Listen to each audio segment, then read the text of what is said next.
you mentioned about savings accounts. Yes.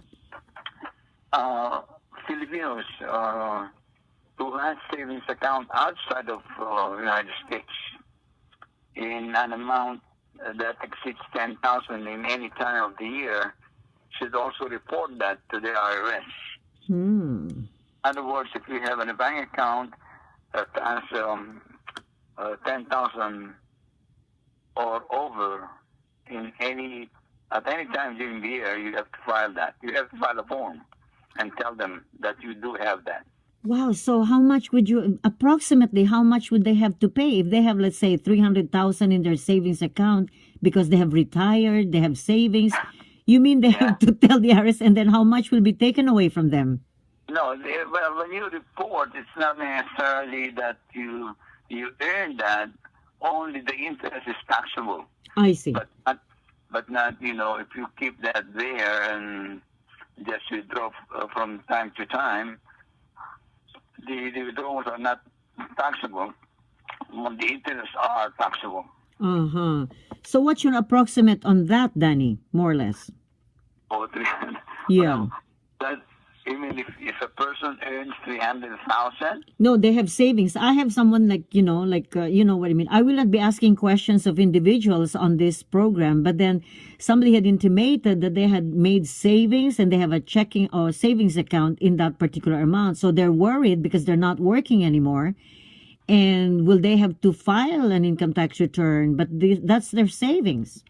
Yeah, only the interests are taxable. But not what you keep in the bank is not taxable.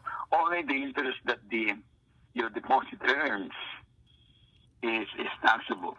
But that's what they worry about. How much will be taxed in terms of their interest? You have a $300,000 savings account here in California. You probably earn not even maybe 3,000 during the year. If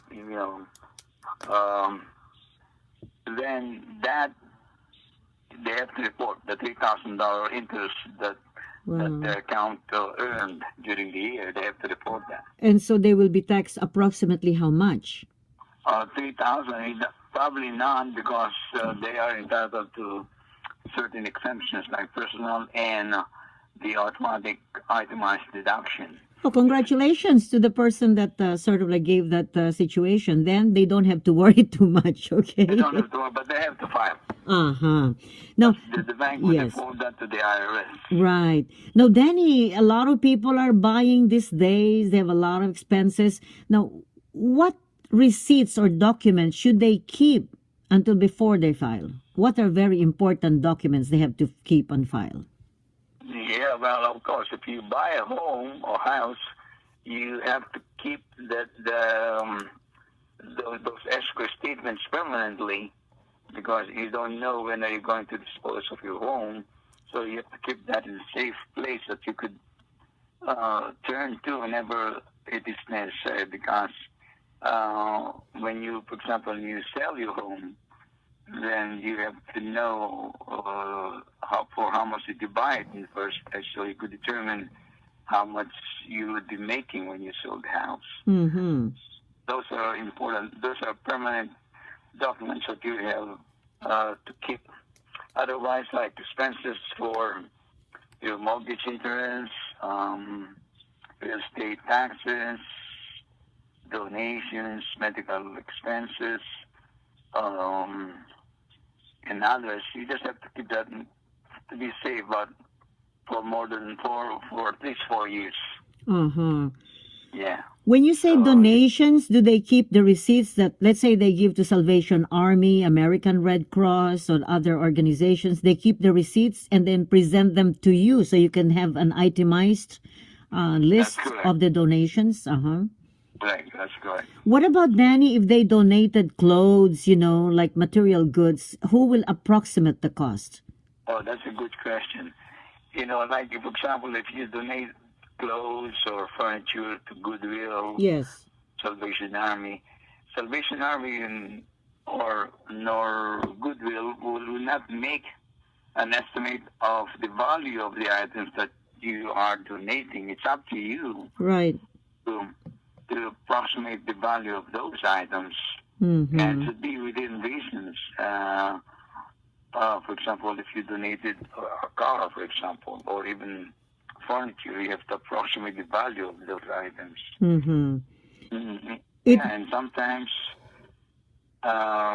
if the value is more than 5,000, you may need an appraisal made by a licensed appraiser. is that right? Yeah, that's true. That could raise a red flag if they would overestimate their donations, right? Yeah, that would. For example, IRS has a sort of table. For example, if you earn 100,000, they know that approximately there should be, for example, your mortgage interest will be this much, your donation will be this much, your Mm-hmm. medical expenses will be this much. They develop a sort of benchmarks for those items. So if you go beyond those benchmarks, they'll certainly look at your returns closer. I